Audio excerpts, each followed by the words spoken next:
असल नाउँ अति सुगन्धित अत्तर भन्दा अझ असल हो र मृत्युको दिन जन्मको दिन भन्दा अझ उत्तम हो। अनि मृत्यु पनि तपाईँको हातबाट भएको छ। हामी यसमा खुसी छौँ किनकि तपाईँले मृत्युलाई जित्नु भएको छ।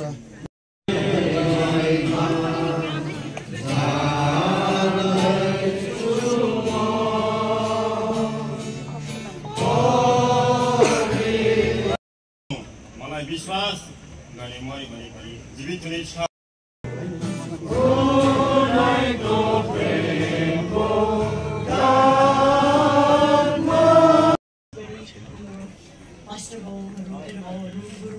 अनि सबै परिवारको तपाईहरु सबैको अनुमति लिँदै म हाम्रो अति नै आदरणीय स्वर्गीय दाजु याल्छे लेप्चाको जीवनी बाजे भन्ने गर्थे।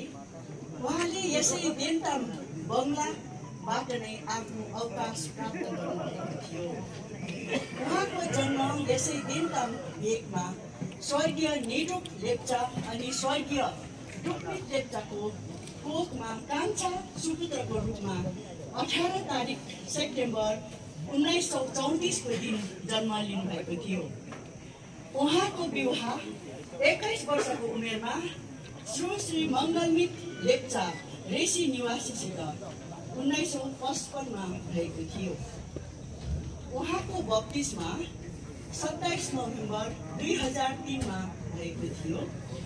उहाँ 3 छोराहरू र 6 जना छोरीहरूको एउटा असल पिता हुनुहुन्थ्यो।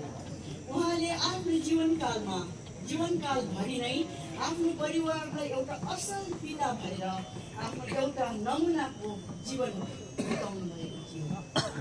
तारिक 1/6/2025 को साँझ 5:30 बजे उहाँले यस संसारबाट यस संसारिक डेरालाई छोडी आफ्नो स्वर्गीय निज घरमा फर्किनुभयो। उहाँले जम्मा 3 छोरा 3 बुहारी 6 जना छोरीहरू 3 छोरी ज्वाइँ 6 जना नाति 4 नातिनीहरू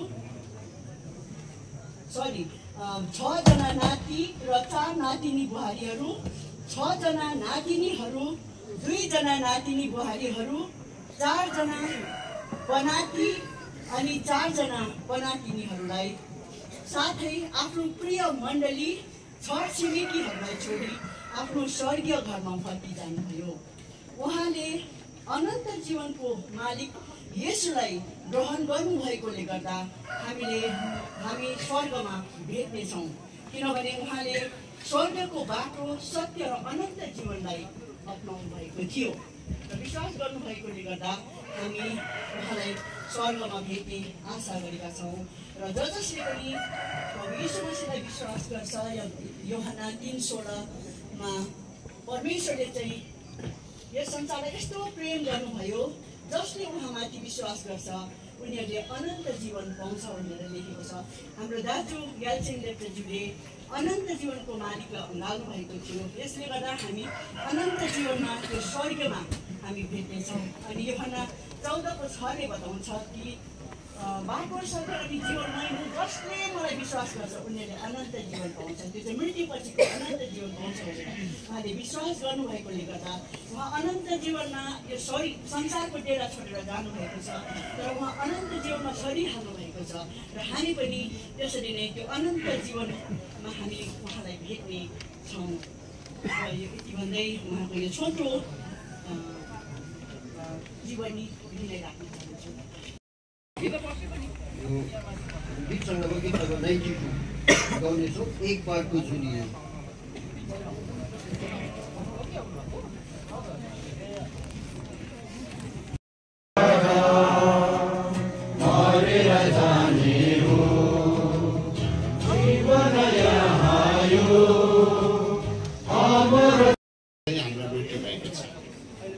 किनभने हामी चाहिँ पापमा बेचिएका छौँ भन्ने कुरो चाहिँ परमेश्वरको वचनले भन्दछ।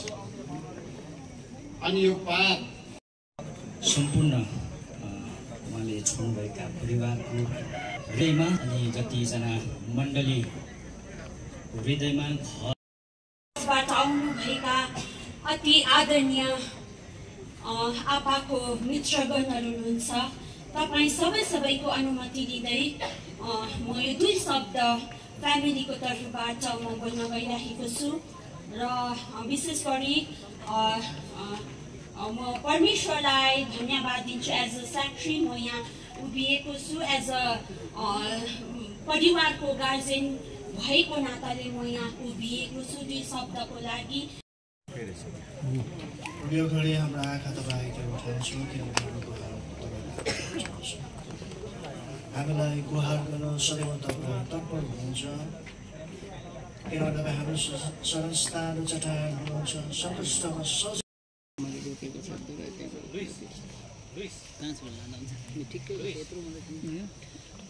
ठुलो बनाउनु रोपेको 2-3 छ 5 वर लाँदा हुन्छ 6 मिनट।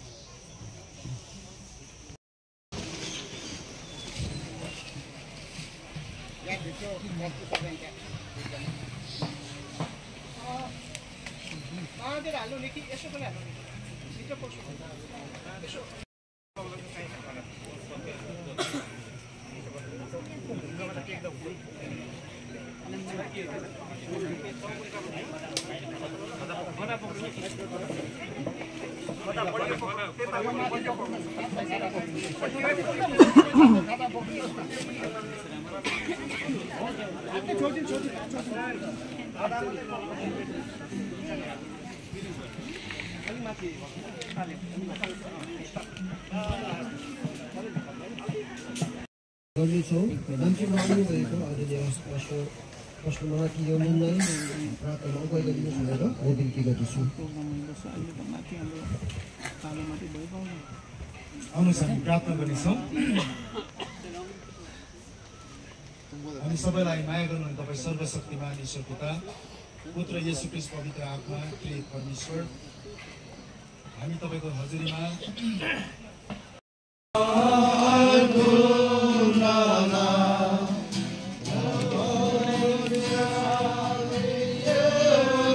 बाटो मात्र हुने गर्छ। यसकारण हामी परिवारको निम्ति माथि पनि सान्त्वनाको वचन बोल्यौँ अनि तपाईँले सुन्नु पनि भयो, ध्वजधारण पनि गर्नुभयो।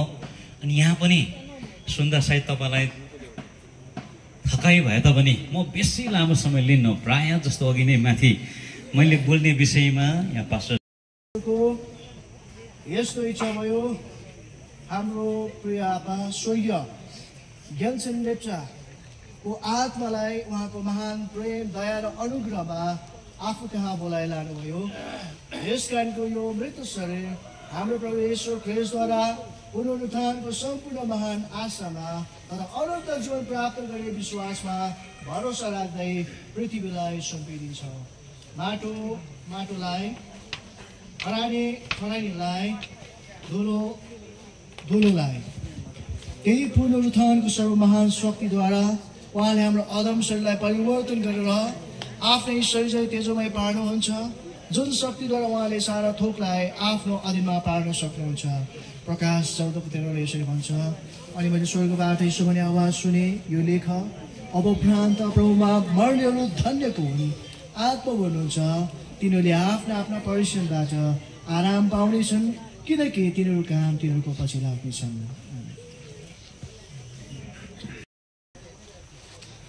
पवित्र महान परमेश्वर पिता, हामी तपाईँलाई यो कब्रस्थानमा हामी धन्यवाद चढाउँछौँ।